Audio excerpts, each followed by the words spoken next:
Hello everyone, welcome to all of you. I am your chemistry teacher and today we are going to discuss the another chapter from your class 11 chemistry. The name of this chapter is chemical equilibrium. So equilibrium ये जो chapter है इसके दो part होते हैं, एक होता है आयनिक इक्विलिब्रियम एंड दूसरा है केमिकल इक्विलिब्रियम. केमिकल इक्विलिब्रियम हम लोग क्लास 11 में पढ़ते हैं, वेराज आयनिक इक्विलिब्रियम हम लोग क्लास 12 में पढ़ते हैं. सो बेसिकली केमिकल इक्विलिब्रियम का मतलब है हम लोग equilibrium in the chemical reactions पढ़ेंगे. So let's see first of all what are the topics to be covered today and then we will start for the discussion. Introduction, equilibrium in physical and chemical processes, law of mass action, equilibrium constant, homogeneous heterogeneous equilibrium, characteristics of equilibrium constant, applications of equilibrium constant, Lee-Chatelier principles and industrial application. सो ये सारी चीज़ें हम लोग इस chapter में discuss करेंगे. Start करते हैं इंट्रोडक्शन से. इक्विलिब्रियम इस वर्ड का मतलब क्या है? तो इक्विलिब्रियम का मतलब एक सिंपल लैंग्वेज में अगर आपको समझाना चाहूँ तो ये एक्सपेरिमेंट हमने इसके पहले भी स्कूल में या कहीं पे देखा था या फिर किया था. सो let's say that there are two water reservoirs, दो पानी की टंकी है सिंपल लैंग्वेज में. They are connected to each other at a different height. एक ऊपर है, एक थोड़ा नीचे है. हमने अगर ऊपर वाली टंकी में पानी ऐड करना शुरू कर दिया तो ऑब्वियसली पानी जो कनेक्टिंग पाइप है उसमें से नीचे जाकर पहले नीचे जाएगा एंड देन उन दोनों का लेवल सेम होने के बाद पानी ऊपर वाले टंकी में भरेगा and at a certain point दोनों का water level will be at a same height. इस पॉइंट को बोला जाएगा इक्विलिब्रियम. सो इक्विलिब्रियम का मतलब होता है दोनों साइड्स आर इक्वल, है ना. So that is nothing but the equilibrium. So equilibrium in chemical reactions हम लोग पढ़ेंगे. केमिकल रिएक्शन की बात अगर करें, there are two different types of the chemical reactions as far as equilibrium chapter is concern. Reversible and irreversible, है ना.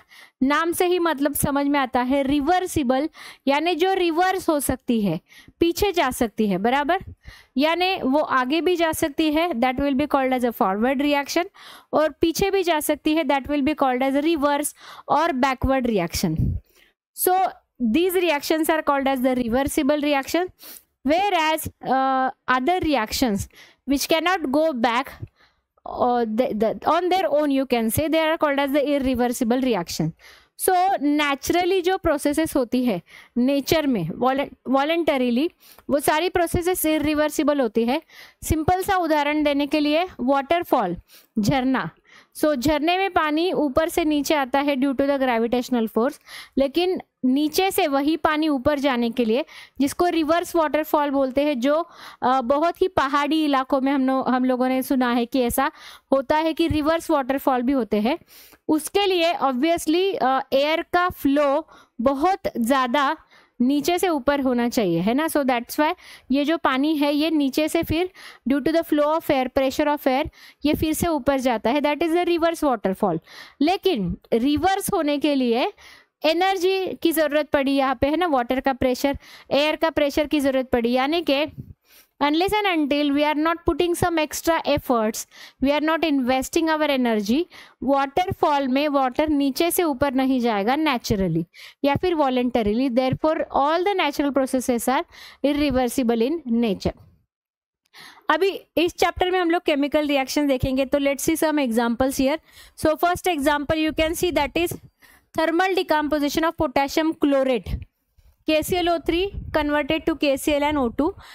ये जो रिएक्शन है, it is thermal decomposition. It goes in one direction only, it can not go back in the reverse direction unless and until we are putting extra energy. Then carbon plus oxygen gives you carbon dioxide, that is also the same. उसके बाद कुछ reversible के example है, जैसे कि H2 plus I2 gas gives you HI, hydrogen iodide, ये reversible का example है. Similarly acetic acid plus water, है ना. So dissolution process basically, acetate ion and H3O plus, that is hydronium ion. So these are the examples of the reversible processes. सो अभी हम लोग देखेंगे equilibrium in physical processes. Physical यानी कि जिनमें सिर्फ physical state is change, no any chemical change takes place, only physical state change होता है. तो जैसे कि हम लोगों को पता है solid, liquids and gas 3 states होते हैं. सो उनका inter conversion, during the inter conversion of these states अलग अलग प्रोसेसेस होते हैं, जैसे कि मेल्टिंग हो, बॉइलिंग हो, फ्रीजिंग हो, कंडेंसेशन हो या फिर सब्लिमेशन हो। तो इनमें अलग अलग इक्विलिब्रिया हम लोग डिस्कस करेंगे। सबसे पहला है लिक्विड और वेपर के बीच में इक्विलिब्रियम। एक छोटा सा एक्सपेरिमेंट है, एक फ्लास्क लेना है या फिर एक कोई भी कंटेनर लेना है, ग्लास कंटेनर, बीकर लेना है या फिर कोनिकल फ्लास्क, जो उसके ऊपर ढक्कन लगाया हुआ है, that is a close system. ये क्या है? क्लोज्ड फ्लास्क है, सो it is a closed system. इसके अंदर मैंने पानी लिया है, जो पानी है इसके अंदर शुरू में तो वो पानी ही रहेगा, लेकिन आफ्टर सम टाइम, जैसे कि हम लोग को पता है वाटर अंडरगोज इवेपोरेशन, वाटर का वेपर बनना चालू हो जाएगा। इनिशियली थोड़े ही वेपर बनेंगे, है ना, वेपर बनेंगे और वो फिर से नीचे पानी में भी कन्वर्ट हो जाएंगे, यानी कि इवेपोरेशन एंड कंडेंसेशन, ये दोनों चीज़ें इस बीकर के अंदर कंटिन्यूसली होती रहेगी, बराबर। और एक ऐसा स्टेज आएगा, at that stage rate of evaporation and rate of condensation will be exactly equal. इसको बोला जाएगा स्टेट ऑफ इक्विलिब्रियम और इक्विलिब्रियम स्टेट। तो इस स्टेट ऑफ इक्विलिब्रियम पे क्या होगा? The condensation as well as evaporation, ये दोनों भी प्रोसेसेस कंटिन्यूसली होती रहेंगी, उनका स्पीड यानी कि rate will be exactly equal, है ना।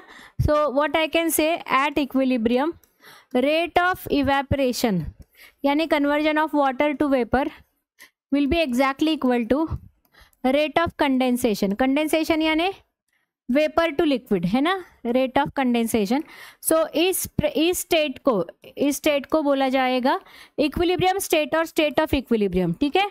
स्टेट ऑफ इक्विलिब्रियम जिसमें दोनों चीज़ें साइमल्टेनियसली होंगी, है ना, इक्विलिब्रियम स्टेट, है ना। अगर 10 मॉलिक्यूल वेपर में कन्वर्ट हो रहे हैं, एग्जैक्टली सेम मॉलिक्यूल नीचे कंडेंस होंगे at the same time, so that is the equilibrium state. अभी इस इक्विलिब्रियम स्टेट में बीकर के अंदर या फिर फ्लास्क के अंदर वाटर के ऊपर और ढक्कन के नीचे जो जगह है वो लगती तो है खाली, लेकिन वहाँ पे वाटर वेपर्स है ना। At a state of equilibrium उन वाटर वेपर का प्रेशर जो वाटर पे एग्जर्ट होगा, that will be called as a vapour pressure और एक्वस टेंशन और सैचुरेटेड प्रेशर, ठीक है। So that is the one more term we have learned here, vapour pressure, और इसको एक्वस टेंशन भी बोला जाता है या फिर सैचुरेटेड वेपर, ठीक है। सो सैचुरेटेड वेपर प्रेशर या फिर वेपर प्रेशर या फिर एक्वस टेंशन, इसका मतलब क्या है? The pressure exerted by the vapours on the liquid at a state of equilibrium, okay.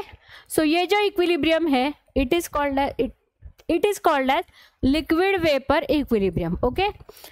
Now let's see the next equilibrium, that is solid liquid equilibrium.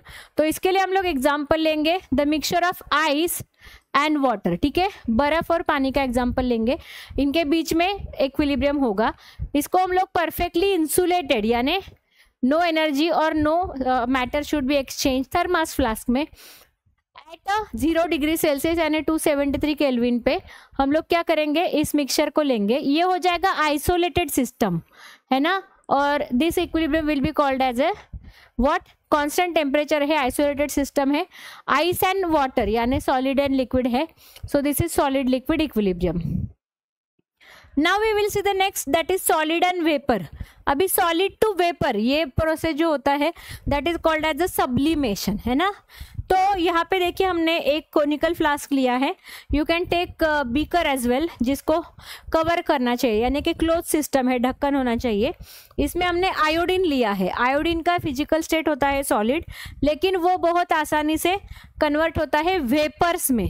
Conversion of solid directly to the vapours, है ना, ये reversible process है ना, conversion of solid directly to the vapour, this process is called as a sublimation, है ना। इस process को बोला जाता है सब्लिमेशन। सब्लिमेशन होता जाएगा कंटिन्यूसली, और उल्टा जो प्रोसीजर है vapour to solid that is called as a deposition, ठीक है। तो शुरू में थोड़े ही वेपर्स दिखेंगे, ये जो आपको वेपर्स दिखाई दे रहे हैं, and then solids iodine that is in the equilibrium. Sublimation होगा, फिर अगेन डिपोजिशन होगा, इक्विलिब्रियम रीच होगा। So this is the example for the solid vapour equilibrium. Iodine के साथ साथ कुछ other examples also we can add here for those substances which undergo sublimation. Iodine तो है ही, उसी के साथ साथ नैफ्थैलिन, नैफ्थैलिन यानी कि द नैफ्थॉल बॉल्स, डांबर गोली जो हम लोग यूज करते हैं to keep it in the cupboard और book shelf, so that insect repellent करके काम करता है। देन अमोनियम क्लोराइड, ठीक है, नव सागर जिसको बोला जाता है, ठीक है, ammonium chloride NH4Cl and camphor. These are some examples which undergo the sublimation and hence they can show the solid vapor equilibrium. So ये सारे example किसके हो गए बच्चों? Physical processes के, only physical state is changing. Now अभी हम लोग देखेंगे chemical processes के बीच में कौन से चेंजेस होंगे, ठीक है, केमिकल प्रोसेसेस के बीच में। तो देखिए यहाँ पे एक सिंपल सा अगर केमिकल रिएक्शन हम लोग लेते हैं, कोई भी chemical reaction, let's say A plus B है ना, it is converted to C plus D है ना। सो देखिए यहाँ पे A plus B the are the reactants, C and D are the products. जो forward reaction and backward reaction दोनों का रेट क्या हो जाएगा, एग्जैक्टली इक्वल हो जाएगा at a equilibrium. So let's से one example of this chemical reaction, that is conversion of N2O4 to NO2. N2O4 है कलरलेस whereas NO2 है रेडिश ब्राउन। सो एक कोनिकल फ्लास्क में you can take this N2O4, कुछ समय बाद reddish brown colouration दिखाई देगा। So there will be a equilibrium of forward and backward reaction. So this is the example for chemical equilibrium.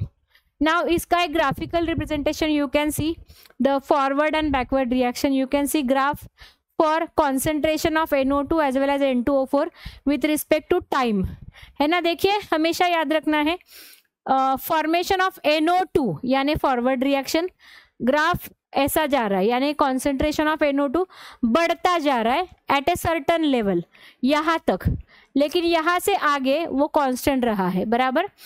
Okay, same for N2O4, N2O4 का concentration घटता जा रहा है क्योंकि N2O4 क्या है, रिएक्टेंट है, उसका कॉन्सेंट्रेशन घटता जाएगा एट ए सर्टन लेवल, यहाँ से आगे दोनों का कॉन्सेंट्रेशन सेम है। सो देयरफॉर ये जो लाइन है that will be called as a equilibrium. Okay, now same एक और ग्राफ है इसी रिएक्शन के लिए फॉर द के, है ना, फॉर द के यानी कि रेट ऑफ द रिएक्शन, ठीक है। सो यहाँ पे रेट ऑफ द रिएक्शन कैसे लिखा जाएगा, देखिए हमेशा याद रखना है rate of forward reaction, forward यानी प्रोडक्ट फॉर्मेशन। यहाँ पे देखिए प्रोडक्ट क्या बन रहा है, रेट ऑफ फॉरवर्ड रिएक्शन के लिए it will be directly proportional to forward reaction है, बराबर। So rate of forward reaction will be directly proportional to the concentration of N2O4, reactant के कॉन्सेंट्रेशन पे डिपेंड करेगा, है ना। So therefore it will be equal to KF, F यानी कि forward into concentration of N2O4, है ना। So that is the one graph KF into, whereas rate of backward reaction, backward और reverse reaction, backward और reverse reaction, it will be directly proportional to concentration of NO2, है ना। सो यहाँ पे it is equal to KR, KR stands for rate constant for the reverse reaction or backward reaction. So this is the graph. You can see equilibrium is achieved at a when the rates of forward and backward reactions are exactly equal. अभी हम लोग देखते हैं next part of this chapter, that is law of mass action and equilibrium constant. तो सबसे पहले तो equilibrium constant क्या है ये थोड़ा सा देखेंगे। सो इक्विलिब्रियम कांस्टेंट ये एक कांस्टेंट है which is mathematically expressed by using the particular equilibrium reaction, denote किया जाता है KC से, इसको डिनोट किया जाता है KC से, है ना। सो देखिए हम लोग देखेंगे कैसे KC लिखा जाता है। सो सबसे पहले तो रेट ऑफ केमिकल रिएक्शन के बारे में थोड़ा सा जान लेते हैं। हमेशा रेट ऑफ रिएक्शन या फिर rate of chemical reaction is equal to rate of disappearance of the products, rate of disappearance of the products, sorry of the reactants, है ना। जैसे जैसे रिएक्शन आगे जाएगा रिएक्टेंट्स क्या होते जाएंगे, कम होते जाएंगे विथ रिस्पेक्ट टू टाइम, है ना, with respect to time, whereas it is also equal to rate of appearance of the products, है ना। जैसे जैसे रिएक्शन आगे जाएगा प्रोडक्ट क्या होते जाएंगे, अपियर होते जाएंगे, फॉर्म होते जाएंगे, और रिएक्टेंट क्या होते जाएगा, डिसअपियर, कम होते जाएगा, divided by time. Okay, divided by time. So एक सिंपल जनरल रिएक्शन अगर मैंने यहाँ पे लिया, मान लो A is converted to B, है ना, A is converted to B, so therefore rate of reaction will be equal to minus DA, minus Q, क्योंकि डिसअपियर हो रहा है, रिएक्टेंट का कॉन्सेंट्रेशन कम हो रहा है, बाय dt। यहाँ पे स्मॉल d का मतलब है change in concentration of A with respect to change in time. जैसे जैसे टाइम चेंज होते जाएगा वैसे वैसे concentration of A will be decreasing. So minus sign indicates disappearance of the concentration, whereas it is also equal to change in concentration of product, यहाँ पे क्या है, B है, divided by T, है ना, dt. So this is how we can write down a rate of chemical reaction. किसी भी reaction का rate लिखने के लिए we can use this equation. Okay, now ये तो एक general example था, A is equal to B. Now हम लोग ऐसा ही स्पेसिफिक एग्जाम्पल्स के लिए रेट लिख सकते हैं। स्पेसिफिक एग्जाम्पल्स हम लोग बाद में देखेंगे। सबसे पहले हम लोग थोड़ा सा लॉ ऑफ मास एक्शन की तरफ जाते हैं। So law of mass action में जैसे कि मैंने आपको बोला, एक रिएक्शन हम लोगों को लेना है and then we have to write down the law of mass action for this reaction. तो मैं यहाँ पे ऐसा एक रिएक्शन लिखती हूँ, देखिए A प्लस बी, है ना, इज इक्वल टू सी, है ना। सो देखिए यहाँ पे A प्लस बी क्या है, रिएक्टेंट्स है, whereas C is nothing but the product, है ना, C क्या है, प्रोडक्ट है। तो लॉ ऑफ मास एक्शन क्या बताता है, लॉ ऑफ मास एक्शन बताता है rate of chemical reaction at any instant is directly proportional to concentration of product of all reactant. ठीक है, concentration product of all reactant, concentration products यानी कि क्या है, देखिए, so therefore rate will be directly proportional to concentration of A into concentration of B। सिर्फ reactant की बात करेंगे क्योंकि लॉ ऑफ मास एक्शन क्या बताता है, it is equal to concentration of reactant only. अभी यहाँ पे एक प्रोपोर्शनैलिटी साइन लेंगे, so rate will be equal to KC, है ना, into concentration of A into concentration of B, है ना। सो ये जो इक्वेशन है, इस इक्वेशन को बोला जाता है रेट इक्वेशन, है ना। इस इक्वेशन को क्या बोला जाता है, रेट इक्वेशन। एंड Kc क्या है यहाँ पे, Kc is the equilibrium constant. ठीक है, Kc क्या होता है, इक्विलिब्रियम कांस्टेंट। ओके, सो ये होता है rate law and this is how we can write down the rate of any chemical reaction. So ये तो हो गया जनरल रिएक्शन। अभी इसके बाद हम लोग देखेंगे द इक्विलिब्रियम कांस्टेंट को कैसे लिखते हैं, यानी कि Kc कैसे आता है, ये सारी चीजें लिखेंगे। So let's write it down that.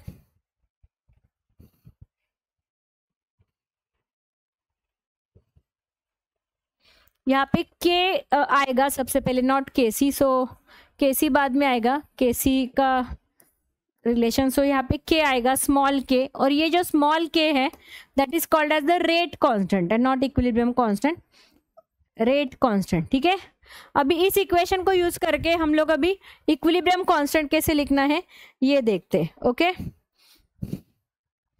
So let's see how to write down the equilibrium constant Kc by using that equation. Okay, so इसके लिए मैं एक इक्वेशन लूंगी that is A plus B gives you equilibrium reaction gives you C plus D.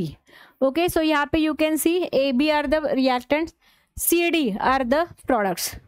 Okay, so दो reaction है जो आगे जाता है दैट इज फॉरवर्ड रिएक्शन के लिए let's write down the rate. So rate of forward reaction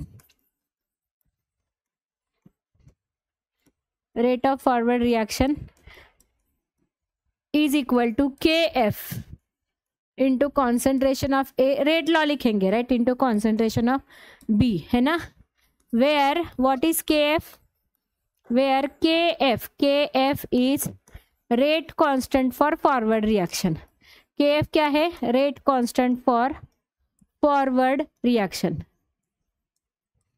okay, चलो ये एक इक्वेशन हो गया। अभी सिमिलरली हम लोग rate constant for backward reaction या फिर रिवर्स रिएक्शन लिखेंगे, है ना। रिवर्स रिएक्शन यानी सी, रिवर्स रिएक्शन के लिए C and D will be reactant, A B will be product.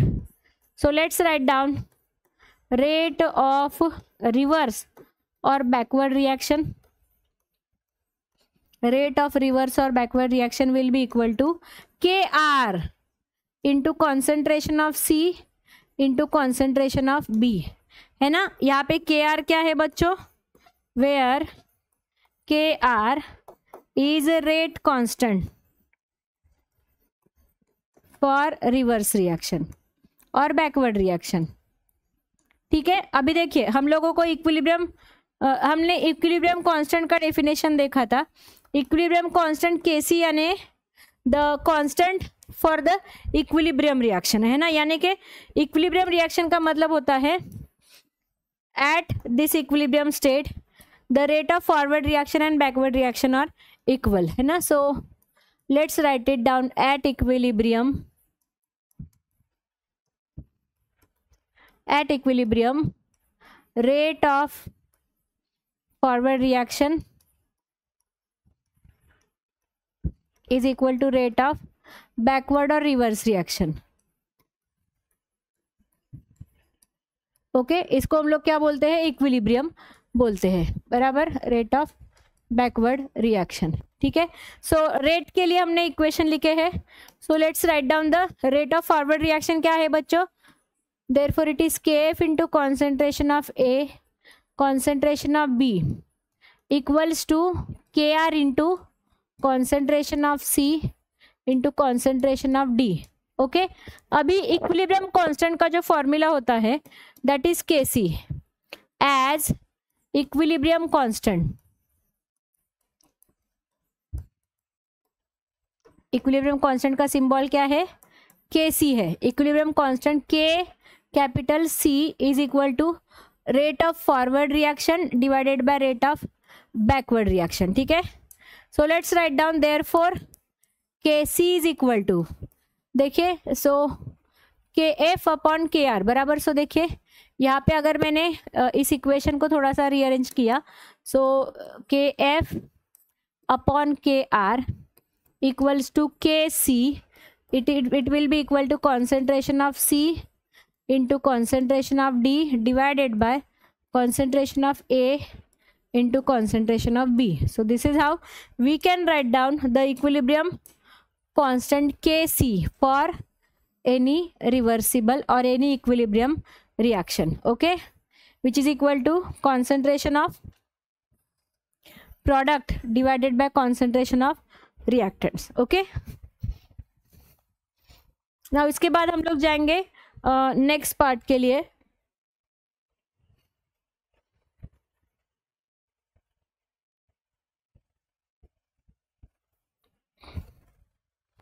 Okay, देखिए अभी यहाँ पे यही इक्वेशन थोड़ा सा अलग तरीके से मैं लिखूंगी, जहाँ पे मैं रिएक्शन के कोएफिशिएंट्स मेंशन करूंगी, ठीक है। सो लेट्स से कि रिएक्शन कुछ ऐसा है, A molecules of A plus B molecules of B, it gives you C molecules of C and D molecules of D। अगर ऐसा रिएक्शन है, ठीक है, तो इसका Kc कैसे लिखेंगे, how Kc we can write down, Kc will be equal to concentration of product C raise to C, small c जाएगा पावर में, बराबर। स्मॉल c क्या है, उसका कोएफिशिएंट है इक्विलिब्रियम का, ठीक है। Then small d raise to D divided by concentration of A raised to small a, concentration of B raised to small b, ठीक है। ये एक इक्वेशन नंबर 1 हो गया, ठीक है। अभी मैं क्या करूंगी, जो मैंने ऊपर यूज किया है उसको रिवर्स करूंगी, है ना। So let's reverse this equation, यानी C molecules of C D molecules of D, उल्टा किया मैंने उसको, gives you A molecules of A and B molecules of B, है ना। तो इसका Kc जिसको मैं K डैश C बोलूंगी, so it will be equal to what, concentration of A raised to A, B raised to B, C raised to C and D raised to D। exactly उल्टा हो गया, therefore हम लोग यहाँ पे conclude क्या करेंगे, देयरफॉर किसी भी रिएक्शन का रिवर्स एंड फॉरवर्ड का जो केसी होता है that is reciprocal to each other, है ना. What we can conclude, KC and K' are reciprocal to each other, किसी भी रिएक्शन का. ओके, समझ में आ गया. सो ये एक जनरल, ये भी एक जनरल एग्जांपल हो गया. अभी हम लोग कुछ स्पेसिफिक एग्जांपल्स देखेंगे that I will write down on the next page. Let's see one example जो कि है reaction between N2 gas plus 3H2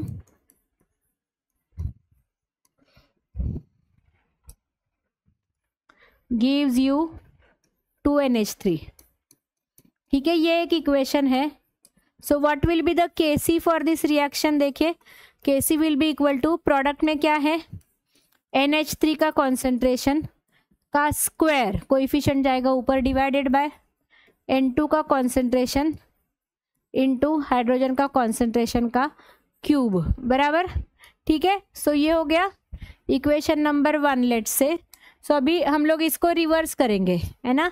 reverse reaction क्या आएगा, डिकम्पोजिशन ऑफ अमोनिया, अमोनिया का decomposition gives you N2 gas and 3H2 gas. उल्टा reaction reverse कर लिया, इसका KC जिसको मैं K' बोलूँगी will be equal to N2 का कॉन्सेंट्रेशन H2 का कॉन्सेंट्रेशन का क्यूब डिवाइडेड बाय NH3 का कॉन्सेंट्रेशन का स्क्वायर. सो यहाँ पे भी आप देख सकते हैं इक्वेशन नंबर 1 and 2 से KC and K' are reciprocal to each other. So this is how we can express the KC, which is nothing but the equilibrium constant for an equilibrium reaction.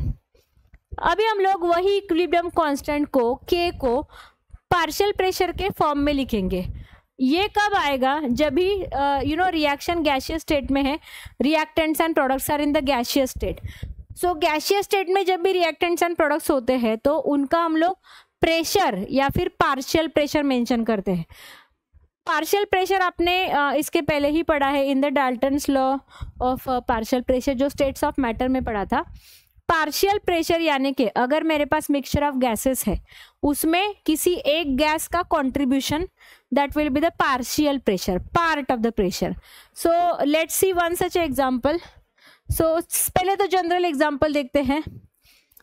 So let's say A is a gas, small a molecules of A gas plus small b gas C and D. ठीक है, सो देखिए यहाँ पे मैंने क्या किया है, gases, all the reactants and products are gases. ठीक है, suppose PA, PB, PC and PD are the partial pressures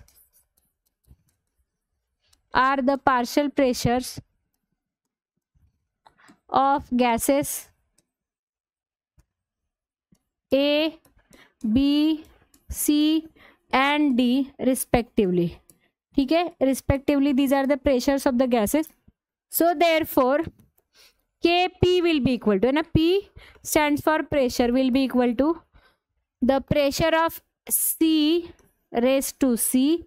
The concentration की जगह हम लोग क्या लेंगे अभी, pressure raised to D, pressure of A raised to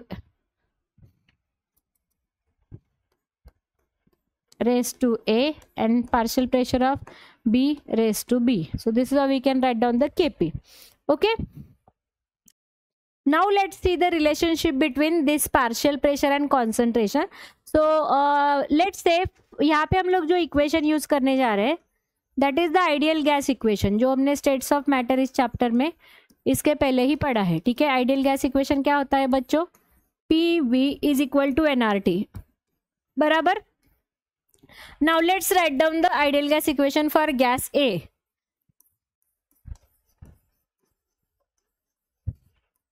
ठीक है, for gas A pressure will be partial pressure PA, volume will be constant number of moles will be Na, R is universal gas constant जिसका value होता है 8.314, temperature is constant, therefore P of A यानी partial pressure of A will be equal to number of moles of A divided by V into RT, है ना। अभी number of moles divided by A ये क्या होता है, concentration, है ना, number of moles by A यानी कि concentration of A into R into T, बराबर।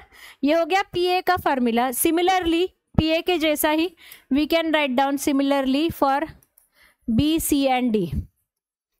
Similarly we can write down P B, partial pressure of B will be equal to concentration of B into R into T, P C will be equal to concentration of C into R into, PD partial pressure of D will be equal to concentration of D into R into T. Okay, so ये जो चारों values है PA, PB, PC, PD, इनको हम लोग use करेंगे to see the relationship between KP and KC। ठीक है, तो इसके लिए मैं फिर से ये वाला इक्वेशन लिखती हूँ, common general equation, A molecules of A gaseous all of them gives you C and D। ठीक है, all of them are gaseous, so इसका मैं क्या लिखूंगी, Kp लिखूंगी, है ना, Kp लिखूंगी। So what will be the Kp for this reaction, Kp will be equal to partial pressure of C raise to C, partial pressure of D raise to D divided by partial pressure of A raise to small a and partial pressure of B raise to small b। अभी PA, PB, PC and PD इनका value पिछले page पे हमने derive किया है, PA, PB, PC, PD, तो ये value यहाँ पे पुट करते, therefore Kp is equal to PC का वैल्यू क्या है, concentration of C into R into T, है ना। सो C को अलग लिखेंगे, R इंटू टी को अलग लिखेंगे, है ना। सो देखिए यहाँ पे क्या आएगा, so C raise to C है, बराबर। So C raise to C into R T raise to C, इसको ब्रैकेट में लिखेंगे, same multiplied by concentration of D raise to small d into R T raise to small d, okay, divided by partial pressure of A क्या होता है, concentration of A into R T, है ना, A raise to A, R T raise to A। Similarly concentration of B raise to B, R T raise to B। ठीक है, हो गया। अभी देखिए यहाँ पे अभी आर टी कॉमन है ना, आर टी कॉमन है, जस्ट उनका पावर अलग है, therefore Kp will be equal to concentration of C raise to C, ये मैं नेक्स्ट पेज पे लिखती हूँ, नेक्स्ट पार्ट पे, नॉट नेक्स्ट पेज पे, okay. Therefore Kp will be equal to, अभी कॉन्सेंट्रेशन टर्म्स अलग से लिखते हैं, concentration of C raise to C into concentration of D raise to D divided by concentration of A raise to A, concentration of B raise to B, ये अलग से लिखा। अभी RT वाले टर्म्स लिखते हैं, देखिए RT raise to C into D, है ना। So therefore it will be equal to RT raise to C plus D divided by, नीचे क्या है, RT raise to A plus B। ठीक है, अभी यहाँ पे भी फिर से RT कॉमन है, powers are different, so therefore I can write down Kp is equal to, तो पहली चीज तो ये क्या है, C इंटू डी बाय ये है Kc, है ना। So it is Kc into RT raise to C plus D minus A plus B। ठीक है, यानी C प्लस D क्या है, प्रोडक्ट्स के number of moles, A plus B है रिएक्टेंट्स के। So therefore Kp will be equal to Kc into RT raised to delta n, delta यानी कि difference in the number of moles of reactants and products। ठीक है, products minus reactants। ठीक है, so this is how we can derive the relationship between Kc and Kp। okay, I hope you got this derivation। ये derivation important है, theory में बहुत बार पूछा गया है।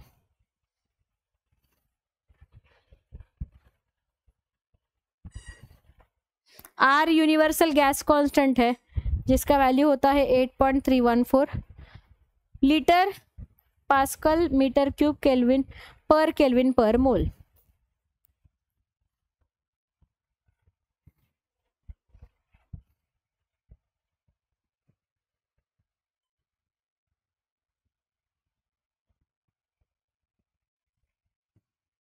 ओके चलो, अभी after law of mass action we will see next part of this chapter, that is homogeneous and heterogeneous equilibria.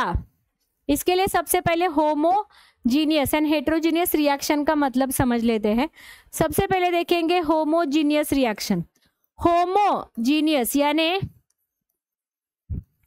होमो यानी के सेम, होमोजीनियस रिएक्शंस के अंदर reactants and products all of them are in the same physical state. Reactants and products are in same physical state. ठीक है, they are in the same physical state. Same state है ना. सो इसका एक example मैं यहाँ पे लिखूंगी. Hydrogen gas combining with iodine gas gives you hydrogen iodide. ये भी क्या है, गैस है. So now you can C all the reactants and products, all of them are present in the same state. So all of them are present in the gaseous state. So ये क्या हो गया, homogeneous reaction. फिर अभी इसके बाद next is heterogeneous reaction. Hetero यानी कि डिफरेंट है ना. सो यहाँ पे they are not present in the same state. The physical state of reactants and products are different है ना, डिफरेंट फिजिकल स्टेट. ठीक है, इसका एक example ammonia gas plus chlorine gas. ठीक है, reactants are present in the gaseous state. It gives you NH4Cl ammonium chloride that is present in the solid state. So ये क्या हो गया, the examples of homo and heterogeneous equilibria.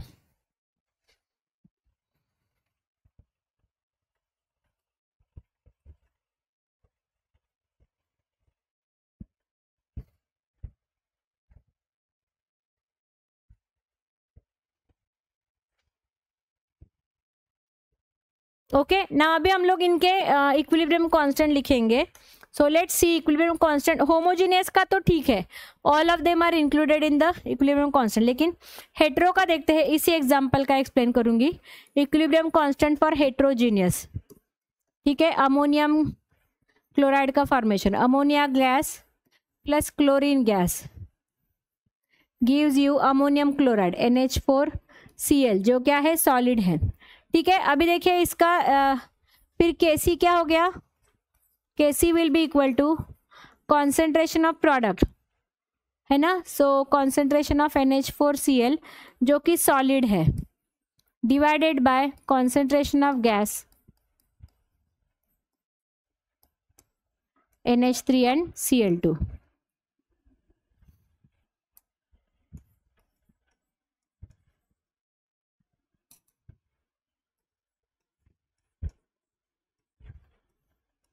ठीक है, अभी यहाँ पे हमेशा याद रखना, here concentration of solids and concentration of liquids is always unity. Unity यानी कि 1 है ना, इनका वैल्यू हमेशा कांस्टेंट होता है, 1 होता है. सो देयरफॉर वो आपको 1 लेना है. Therefore Kc will be equal to 1 divided by, देखिए अमोनियम क्लोराइड क्या है, सॉलिड है, तो इसका concentration will be unity NH2 into Cl2.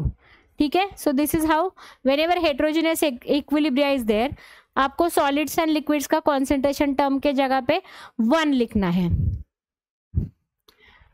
Now let's see the units of equilibrium constant. 2 example explain किए हैं यहाँ पे.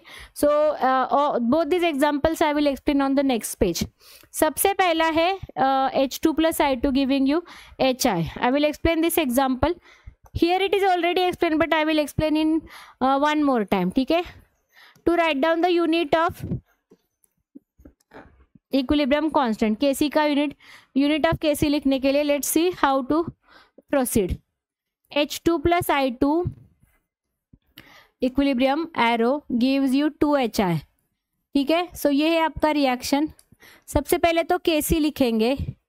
Kc क्या हो जाएगा यहाँ पे, प्रोडक्ट का कॉन्सेंट्रेशन HI का square divided bye H2 into I2। ठीक है, अभी कॉन्सेंट्रेशन का यूनिट क्या होता है बच्चों? मोल पर लीटर और मोल पर DM क्यूब, है ना। As unit of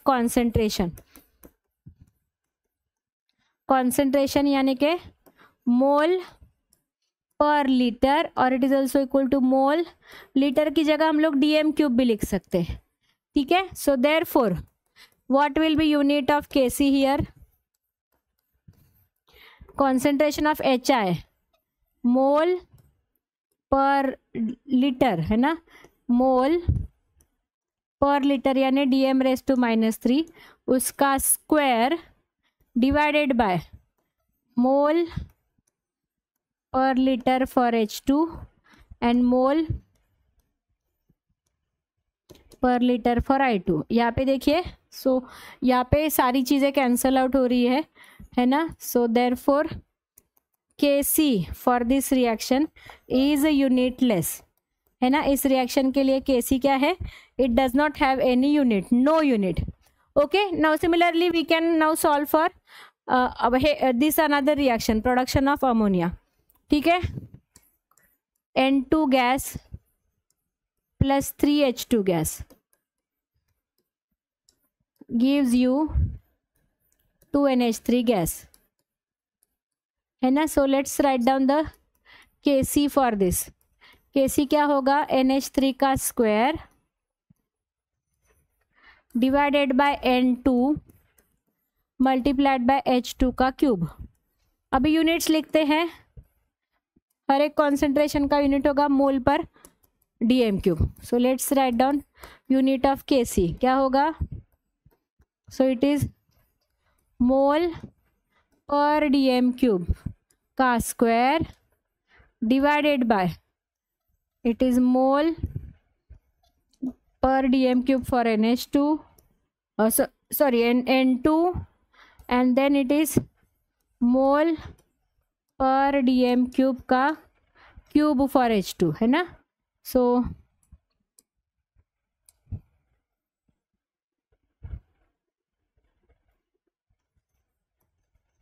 okay, now let's see कितना कैंसिल हो जाता है यहाँ पे। सो वहाँ ऊपर स्क्वायर है ना। सो और नीचे 4 हैं बराबर। सो ऑब्वियसली 4 में से फिर क्या बचेगा? 2 बचेगा नीचे, है ना। Therefore unit of Kc will be equal to 1 divided by mole per DM⁻³ का स्क्वायर, है ना। सो ये बचता है, so that is equal to, ये अभी ऊपर अगर हम लोग लेते हैं इसको, सो इट इज मोल का स्क्वायर और DM⁻⁻⁶। ठीक है, so this is how we can derive the unit for all the given reactions. Okay, कोई भी रिएक्शन दिया गया हो वहाँ पे हम लोग उसका यूनिट ऑफ Kc निकाल सकते हैं बाय दिस मेथड। अभी इस इक्विलिब्रियम कांस्टेंट के कुछ कैरेक्टरिस्टिक फीचर्स है जो थ्योरी में बहुत बार पूछे जाते हैं। सो पहला है that is dependency on the initial concentration of reactants of products. Kc का जो वैल्यू है that is totally independent of initial concentration, वो डिपेंड करता है इक्विलिब्रियम कॉन्सेंट्रेशन पे, वो टेम्परेचर पे डिपेंड करता है। Hence Kc Kp changes with the temperature. Equilibrium constant has a specific value for specific reaction. ठीक है, then higher the value of K means more concentration of product is form and the equilibrium point is more toward the right hand side and vice versa. ठीक है, क्योंकि equilibrium constant Kc का formula में numerator में आता है product concentration, denominator में आता है रिएक्टेंट कॉन्सेंट्रेशन। सो जितना Kc का वैल्यू ज्यादा उतना प्रोडक्ट फॉर्मेशन ज्यादा। Okay, now let's see the next part of this chapter, that is applications of this equilibrium constant Kc. Let's see one by one all the applications. पहला है prediction of the direction of reaction. So जैसे कि मैंने आपको बोला Kc का formula में Kc कैसे लिखते हैं हम लोग? How do we write down the Kc? Kc is equal to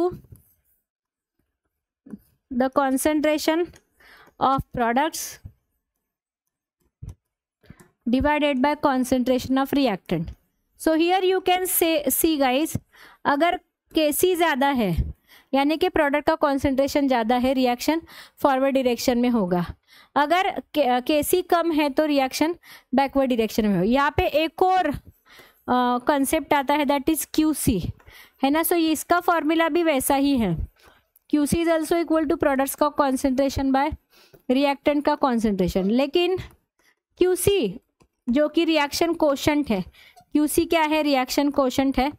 इसमें और Kc में क्या फ़र्क है, रिएक्शन कोशेंट यानी कि किसी भी टाइम पे, है ना, किसी भी टाइम के रिएक्शन के किसी भी टाइम पे QC फाइंड आउट कर सकते हैं. लेकिन Kc जो है always at the equilibrium state calculate किया जा सकता है. ठीक है. देयरफॉर QC और Kc का जो रिलेशनशिप है वो हम लोग यूज कर सकते हैं फॉर प्रेडिक्टिंग द फॉरवर्ड और बैकवर्ड डायरेक्शन. अगर QC कम है, Kc ज़्यादा है, तो reaction will proceed from left to right, product formation will take place. अगर QC plus Kc, QC is equal to Kc, then reaction is at equilibrium. अगर QC is greater than Kc, then reaction will go in the backward direction, right to left.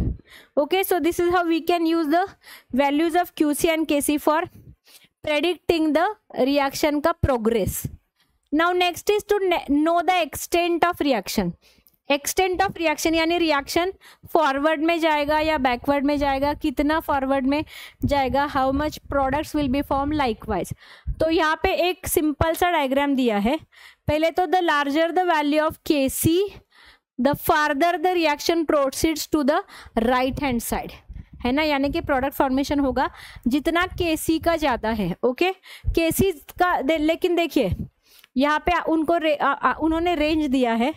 अगर Kc is in between 10 power -3, है ना, Kc is in between 10 power -3 to 10 power +3, इसके बीच में अगर Kc है, so that is the equilibrium state.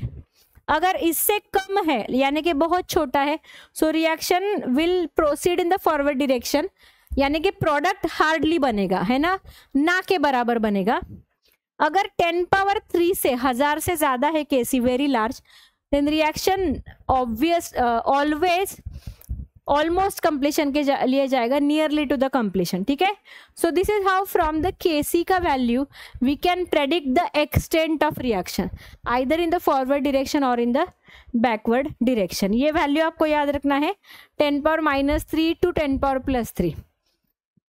Now इसके बाद देखिए एक्सटेंट ऑफ रिएक्शन की कुछ एग्जाम्पल है. Again H2 + O2 gives you H2O, पानी का फॉर्मेशन. इस रिएक्शन के लिए Kc was find out, practically calculate किया था ये वैल्यू. इसका वैल्यू है 2.4 × 10 पावर 17 at 500.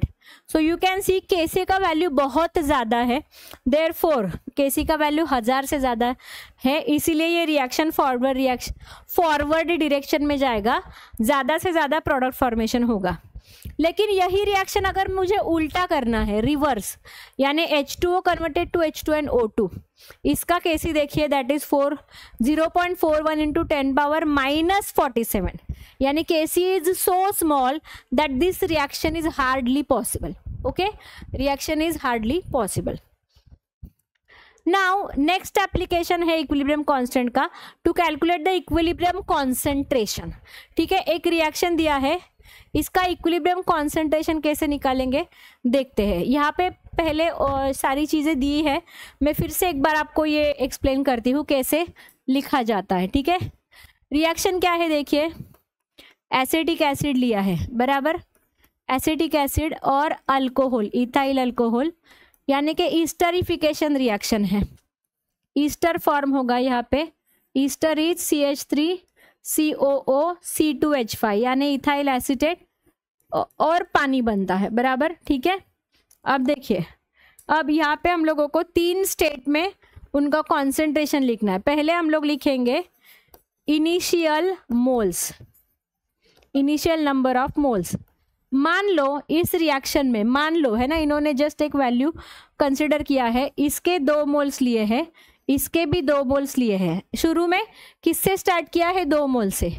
इनिशियली यानी रिएक्शन अभी स्टार्ट ही नहीं हुआ है, तो at that point product will be 0, है ना। सो इनिशियल मोल्स लिखे हम लोगों ने चारों मॉलिक्यूल्स के। अभी हम लोग लिखते हैं इक्विलिब्रियम मोल्स, यानी number of moles at equilibrium, है ना। रिएक्शन हमने स्टार्ट किया है, इक्विलिब्रियम रीच हुआ है, एंड उस इक्विलिब्रियम के लेट्स सी, मान लो इक्विलिब्रियम पे इसके x और इसके x मोल्स क्रिएट हुए हैं, इथाइल एस्टेट के x एंड पानी के x। तो इसके कितने होंगे 2 - x और इसके भी होंगे 2 - x। अभी ये 2 - x क्या हो गया बच्चों, that is the number of moles. अभी नंबर ऑफ मोल्स को यूज करके मैं उसका कॉन्सेंट्रेशन फाइंड आउट कर सकती हूँ, क्योंकि मुझे कॉन्सेंट्रेशन का फॉर्मूला पता है, मोल्स पर लीटर, है ना। वॉल्यूम से अगर मैंने इसको डिवाइड किया तो मुझे क्या मिलता है, उनका कॉन्सेंट्रेशन, वॉल्यूम V है यहाँ पे, बराबर। सो हर एक मोल्स को मुझे क्या करना है, वॉल्यूम से डिवाइड करना है, ठीक है। क्या किया मैंने, वॉल्यूम से डिवाइड। अभी ये हो गए कॉन्सेंट्रेशन एट इक्विलिब्रियम के वैल्यूज।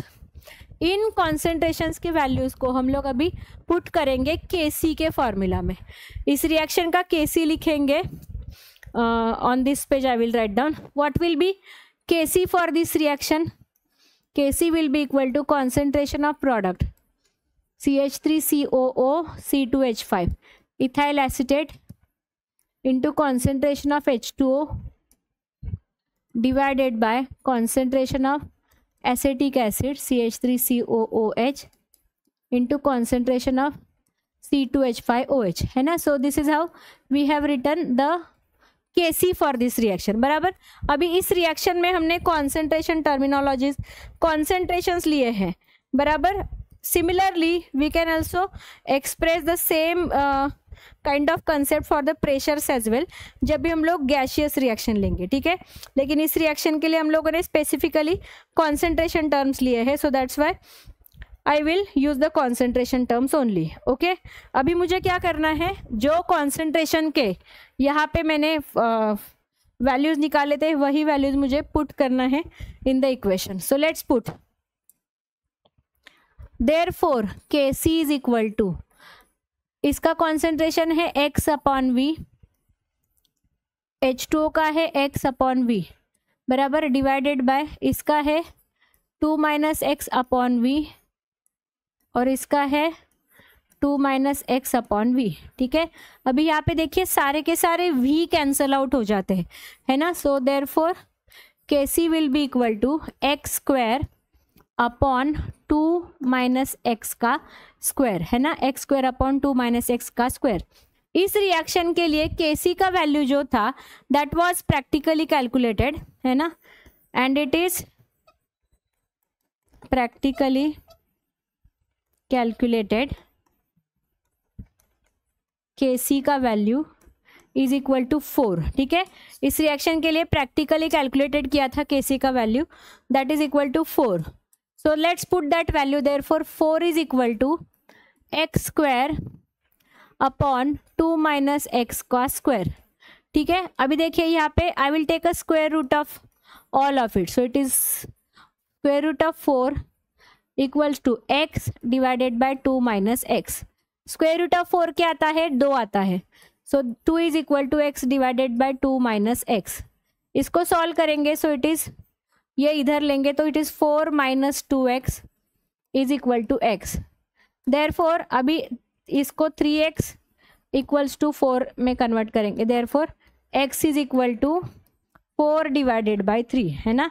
x क्या हो गया, 4 डिवाइडेड बाय 3 एंड 2 - x, है ना, 2 - x क्या हो गया, 2 - 4 डिवाइडेड बाय 3। समझ में आ गया। सो this is how I have calculated the equilibrium concentrations of all of them, ठीक है। सभी का मैंने क्या किया है, इक्विलिब्रियम कॉन्सेंट्रेशन निकाला है बाय यूजिंग द Kc का वैल्यू, है ना। सो this is another application of Kc, you can find out the equilibrium concentration.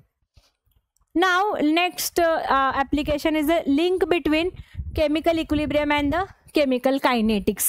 सबसे पहले तो Kc का फॉर्मूला मैंने क्या बताया था आपको, Kf डिवाइडेड बाय Kr, है ना, Kf डिवाइडेड बाय Kr। यहाँ पे Kf एंड Kr क्या है, Kf यानी rate constant of forward reaction है ना, और के आर क्या है, K R is a rate constant of reverse और बैकवर्ड रिएक्शन। ठीक है, समझ में आ गया आपको? यस। सो केसी का जो वैल्यू है, इसका वैल्यू हम लोगों को क्या रिलेशन दिखाता है इन बिटवीन के एफ एंड के सी।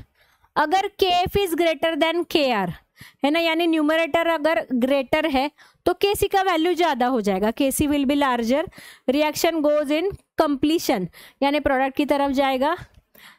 If Kf is much larger than Kc, then reaction may be irreversible. Reverse reaction is too slow to be detected. Exactly, देखिए यहाँ पे अगर Kf and Kr का वैल्यू ऑलमोस्ट इक्वल है, then Kc is nearly equal to 1. अगर Kc nearly equal to 1 है यानी कि reaction is in the equilibrium state है ना, reaction never goes to completion, that means equilibrium only. And comparable concentrations of reactants and product, comparable यानी almost equal. At equilibrium state the concentrations of reactants and products are comparably equal यानी same. Okay, so these are the applications of Kc or equilibrium constant. Now इसके बाद वाला जो concept है which is very important as far as this chapter is concerned is the Lee-Chatelier principle. अब ली Chatelier's principal को थोड़ा सा simple language में अगर मुझे समझाना है तो it is a tit for tat situation, यानी कि every action has equal and opposite reaction. कोई भी एक रिएक्शन चल रहा है वो इक्विलिब्रियम पे it has achieved an equilibrium है ना, इक्विलिब्रियम अचीव किया है यानी कि rate of forward and rate of backward is equal, यानी कि रिएक्शन ना आगे जा रहा है ना पीछे जा रहा है, वहीं पे रुका है, बराबर, ना कंप्लीशन को जा रहा है ना बैकवर्ड जा रहा है। Rate of forward is equal to rate of backward, बराबर। अब एक रिएक्शन इक्विलिब्रियम पे है, इसको मैंने कुछ छेड़छाड़ किया, मैंने उसका कॉन्सेंट्रेशन बदला, टेम्परेचर बदला, प्रेशर बदला, मैंने उसमें कैटलिस्ट यूज़ किया या फिर कोई और मैंने उसको चेंजेस किया, तो ऑब्वियसली इक्विलिब्रियम डिस्टर्ब हो जाएगा। इक्विलिब्रियम डिस्टर्ब होने के बाद according to Lee Chatelier's principal फिर से इक्विलिब्रियम रीच करने का रिएक्शन ट्राई करेगा, क्योंकि रिएक्शन को इक्विलिब्रियम में रहना पसंद है। तो जो कुछ भी हमने उसमें छेड़खानी की है उसको कवर अप करने के लिए रिएक्शन अपने में कुछ चेंजेस लाएगा and that is called as a Le Chatelier's principle in a simple language. तो उसका स्टेटमेंट आप कैसे लिखोगे, देखिए, Le Chatelier principle states that when a system at equilibrium is subjected to change in any of the factors determining the equilibrium conditions, system will respond in such a way as to minimize the effect of the change, यानी tit for tat। अब कौन से factors हैं, पहला है concentration, ठीक है। तो ये जो कॉन्सेंट्रेशन है, देखिए एक रिएक्शन मैंने लिया है A + B gives you C + D।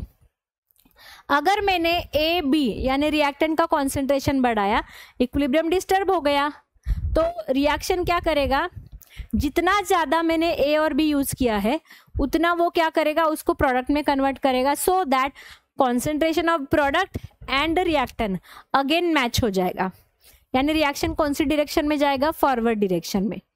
ये हो गया ए बी का कॉन्सेंट्रेशन बढ़ाने की बात।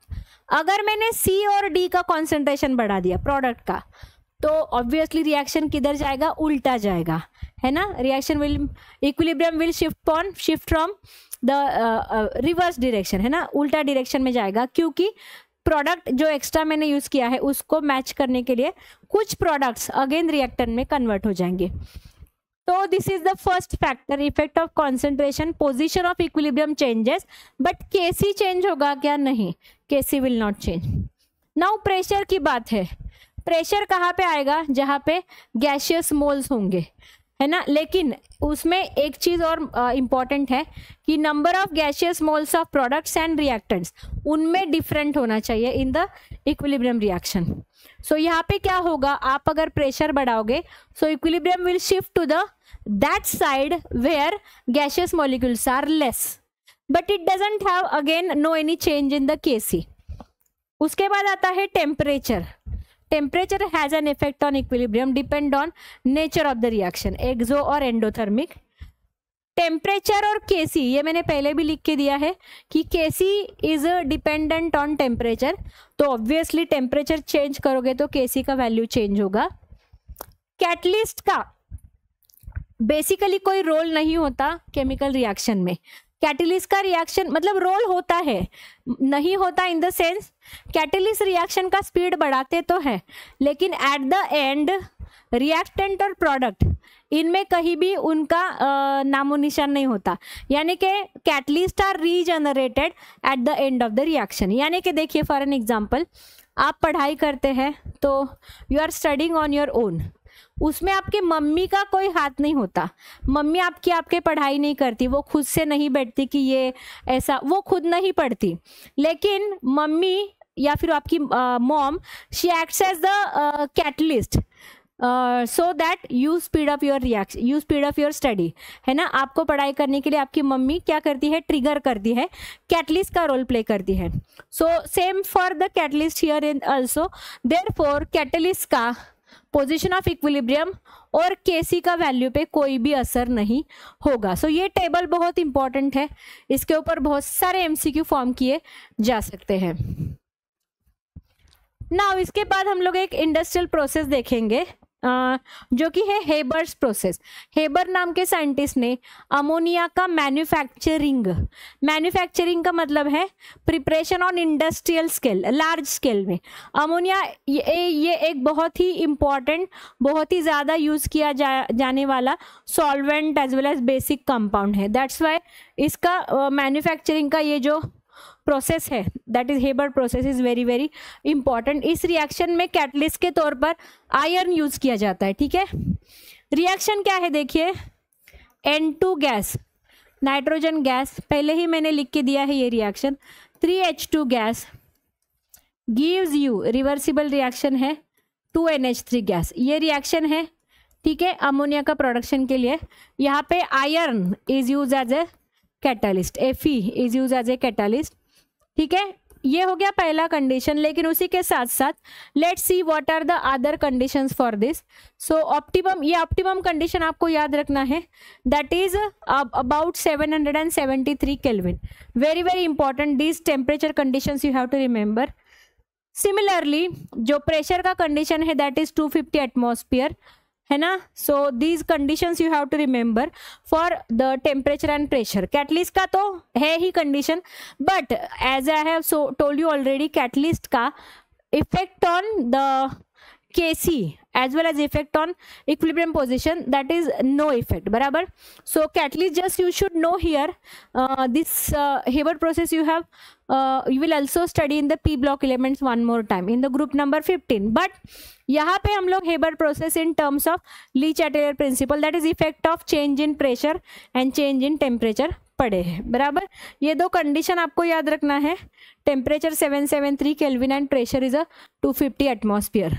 इसमें अगर आप चेंज करोगे that will change the position of equilibrium definitely, okay. So this is the one industrial application, Haber process. Apart from that बाकी भी और प्रोसेसेस है जिनमें हम लोग ली चैटेलर अप्लाई कर सकते हैं, जैसे कि contact process for manufacturing of sulphuric acid, लेकिन that is not for your syllabus, so that's why we will not discuss it to avoid the confusion.